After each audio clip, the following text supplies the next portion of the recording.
through the 1990s and the early 2000s, the emerging nations were doing extraordinarily well, exporting a lot of goods to Western countries like America, and that potentially was playing havoc with their currencies, because the more goods they sold, the more these Western countries had to buy the currency of these emerging nations, and the more that currency was likely to rise, which would mean those products would get too expensive. So what countries like China did in particular was to convert this currency into an asset, and to buy assets from the very countries who were buying their own goods in a kind of virtuous circle. So China started amassing hundreds of billions of dollars of American debt, for example, using dollars. And that meant that America could keep buying cheap Chinese goods.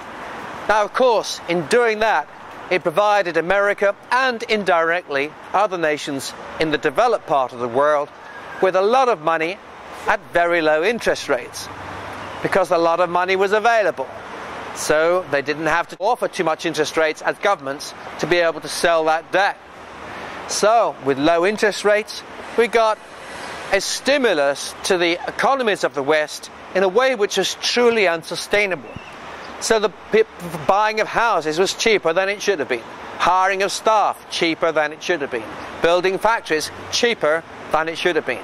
And buying these goods from countries like China, cheaper than it should have been. All subsidized by the commitment of countries like the Chinese to continue to buy foreign currency. Now, of course, eventually that party has to stop.